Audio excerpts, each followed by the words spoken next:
I have tried watching them on Whatnot and on Poshmark, and it is like slowly my brain cells are dying. So I'm not a buyer in that format.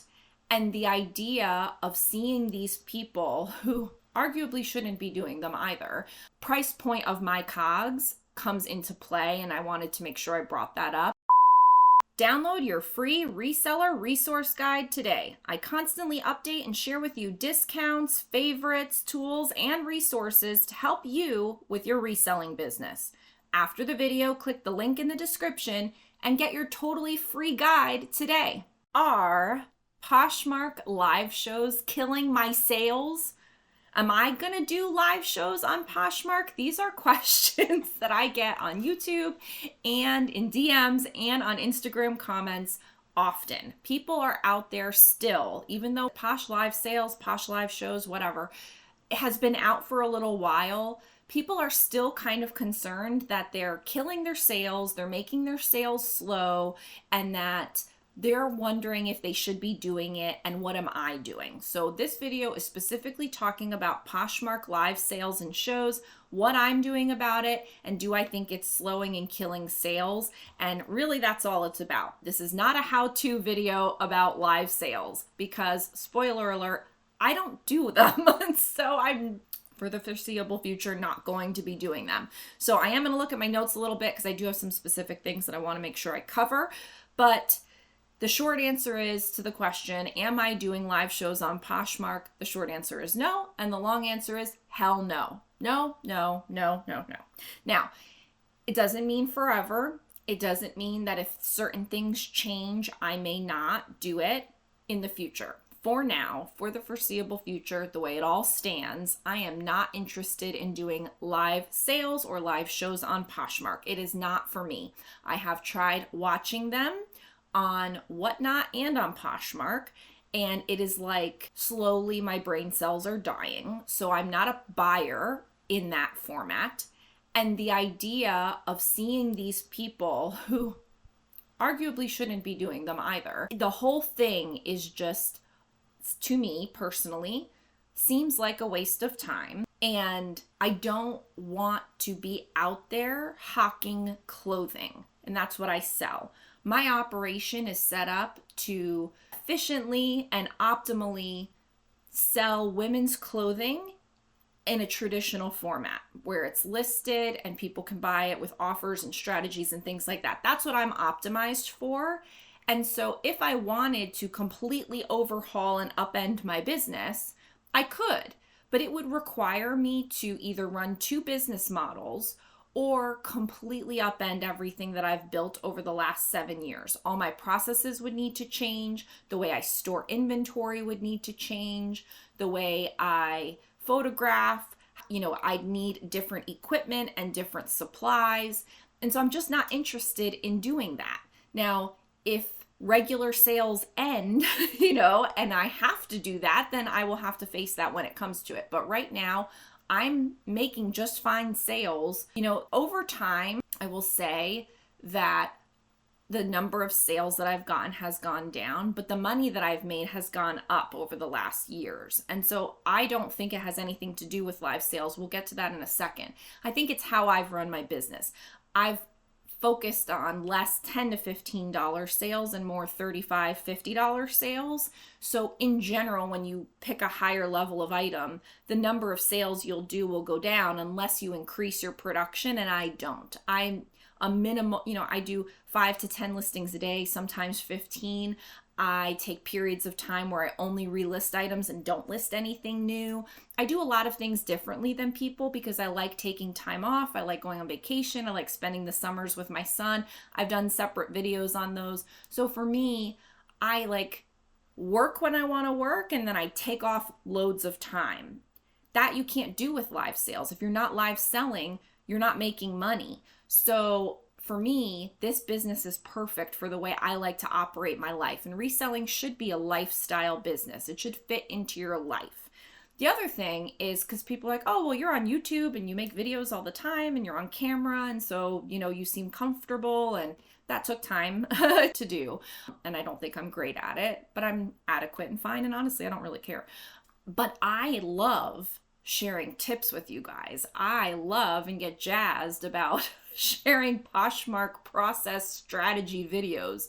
But I do not want to stand here and hold up a J. Crew sweater and be like, look at this and all the things, and you can wear it here and you could pair it with this. And like, I don't want to do that at all. That sounds terrifying. That sounds terrible. I'm not QVC. That's not my dream job.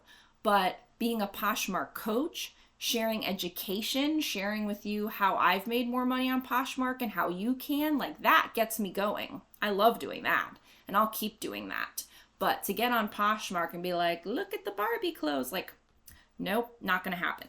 So I think that if you are someone that likes it, that gets energized by it, that is excited about trying something new, that finds it invigorating to get ready and put on a show for people, then that is something you should do. And if you find that you make money at it on top of that, then yes, you should do it. I don't think it's a yes or a no based on what it is. I think it's a very individual thing. So for me, it's a hell no. It's a hell no for sure. But I am not upset with people that do it. I don't think that it's a bad thing for you to do if you enjoy it and you make money at it. But I do think, based on some of the shows that I have seen, there are people that do it that think that they should, think that that's the way you have to do it now. And so they're not very good at it. They're not holding my attention. They're not putting on a good show. And so I don't know if that's the best use of their time.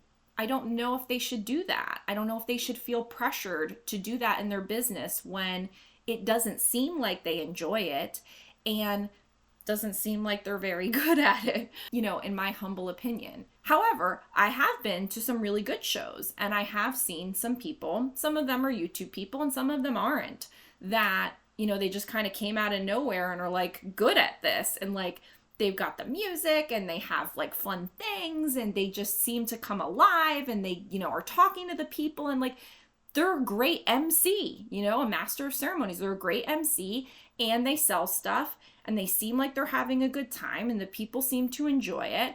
And so that's great for them. Like, yay, go for it, do it. But for me, I don't want to watch them. I don't want to shop that way and I don't want to sell that way. It's not for me personally. But I think it should be an individual decision, and you need to think long and hard about all that goes into it from a process standpoint, from a business operations standpoint, and from do you like doing it and does it make you feel good? And if you're making money doing it, then great. And if you're not, then maybe stop and just go back to the traditional way of selling on Poshmark. So yes.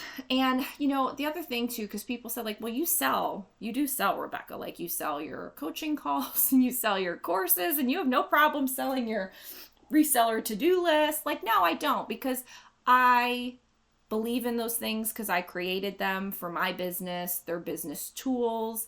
It's not a piece of clothing that I don't really even care about. Like, you guys see me, I wear plain stuff. So I'm not a fashion-y person where I get excited about that kind of thing. But like a reseller to-do list, that I get excited. Like, that's exciting. And so if I like using it, I want you to use it too. And so I don't mind selling you measurements forms and keywords lists and my boutique course and my, books here, like my coaching calls, because I believe in all of that. And it's all education based, and it not only benefits me and I'm passionate about it, but it benefits you too. And so I feel better about that kind of selling than I do the clothing selling. I don't know why. So, okay. Now, the other thing I wanted to bring up too with why I don't do it is based on my price point. So you guys know I'm an affiliate for Helpsy Source, Boutique by the Box, a couple of other Bazaar, a few other places that I have had good experiences with in ordering, and all of those links are, always in my description. But my price points are a little higher than what I feel like the right business model is for live shows. If you go to the bins or you have ways to get lots of clothing for like $1, then you can do those $2 starts, $3 starts. However, I'm not even paying attention to it anymore. That's how it was in the beginning. I'm not even paying attention now because I've already written it off as a thing for me that I'm not doing. But price point of my COGS comes into play, and I wanted to make sure I brought that up because if you like it, if you think you're making money at it, if it invigorates you, but then you realize, oh, but now that I'm doing the profit, I'm not making the kind of money I should make based on all the time and effort I'm putting into the show and all the things that you have to do to make that happen, then that's something to consider as well. So it might be that you like it, maybe you're even good at it, but maybe your COGS price doesn't lend itself for you to be doing those kinds of shows. Maybe you need to do different kinds of shows or not shows at all. So that's the other thing. So the other thing is, are Poshmark live shows killing my sales? I don't think so. I don't shop at thrift stores anymore. Almost all of my inventory as a 6-figure reseller comes from Helpsy Source. I've been ordering boxes and pallets from Helpsy for years now. I love that I can spend my time working on my business and not wandering around thrift stores and digging through bins for hours only to come away with okay items. Now with a few clicks, I get exactly what I want to sell, all shipped to my door, often with free shipping and always with a discount code. Use my code Rebecca the Reseller for 10% off your next Helpsy Source order. Obviously, I can never really know. And I do think that lately, it's 2023, it's just basically back to school. So it's like August when I'm recording this. This might show up September, October. Sales have been slower. I think there's a lot of things going on in the economy. I think there's a lot of things going on in people's actual lives. Back to school sometimes tends to be interesting depending on what you're selling.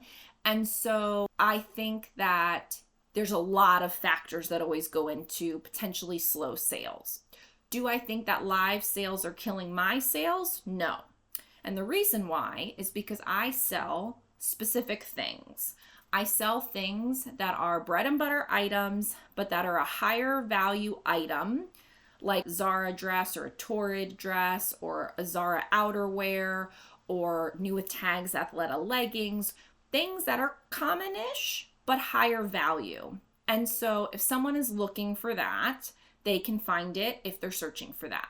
Now, I guess if it happens to be in a show, sure, they might be able to get it at a better price in a show, perhaps, and so then they don't buy it from me. Okay, fine. So it may affect, but my sales have been fine. I had great months over the summer. I sold tons of boutique items over the summer, which I don't know is showing up in live sales. I have had lots of replenishables, so things that I buy in multiple quantities sell really well over the summer. And so for me, I think just having done this over 7 years, I have identified holes in my business where sales get slow, and then I've slowly patched them with things that plug the holes. So like over the summer, I don't do a lot of shorts and tank tops because those are not items of value for me. But I will do a lot of boutique summer type things like swim cover-ups and things like that because that makes a lot of sales over the summer. And I don't have to sell tank tops because I don't want to take photos of it and do all that work to make $10. So I've been able to kind of craft a business that I feel like works well year round off of my own solds, the data that's out there, a combination of boutique sales as well as thrifted sales. And it works really well for me. And so I really haven't seen a huge hit from live sales. I'm not selling $1 items that I get from the bins and that's just like, here's a Wild Fable, whatever, $3 starts. Like, I'm not selling that stuff. And I'm probably overgeneralizing what live sales are. I'm sure there are lots of people that do designer. I don't do designer. That's the other end of the spectrum for me. I'm a very middle of the road seller and it works well for me.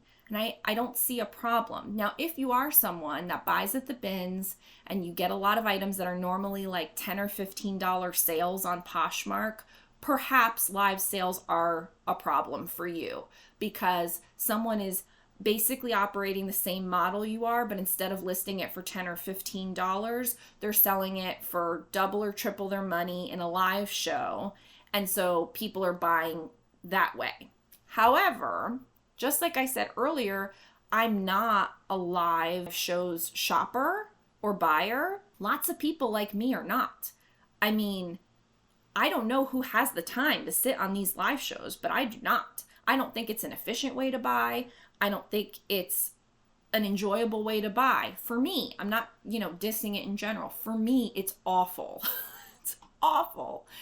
And so I know that there are lots of people that's their entertainment. Instead of watching Bravo and Netflix, that's what they do. They just sit on these shows and they listen and they see and they enjoy with the chat, and I don't know what they're doing, but they have maybe the time for that. I don't. I am not a conspicuous consumer, if you guys know what that's all about. Like, I don't just buy to buy. I don't get sold. Like, I don't need someone to sell me this top that I don't really need. Like, if I need it, I buy it. If I don't, I don't. I spend my money wisely. So I think that I'm not the right shopper. I'm not the target audience for those things. And I think there are many other people like me. There are many people that are not like me, and so that's why there is a market for it. And there's people buying and there's people selling there. But so I think that both models can exist.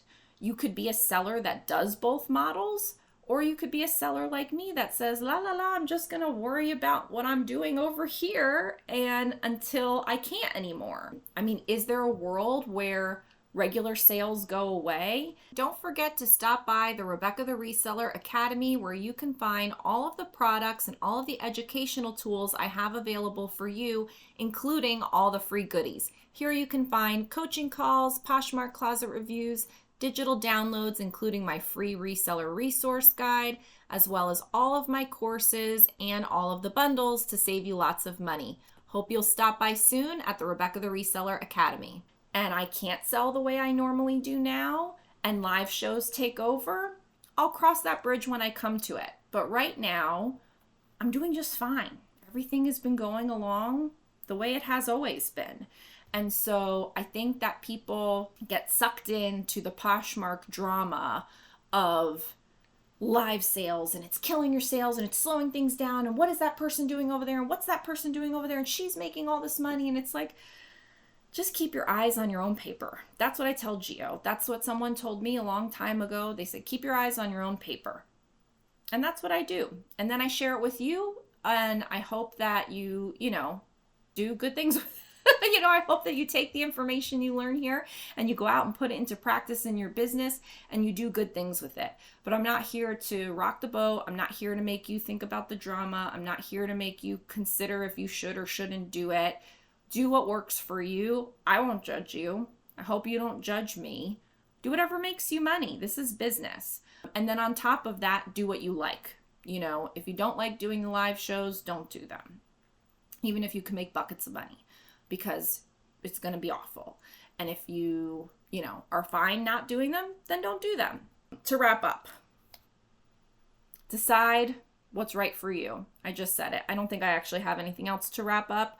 I think that you do you, I'll do me. I don't think it's killing my sales, and I'm not interested in doing live shows. And those are my 2 cents, and I'm sticking to it. I'll see you in the next video. Bye.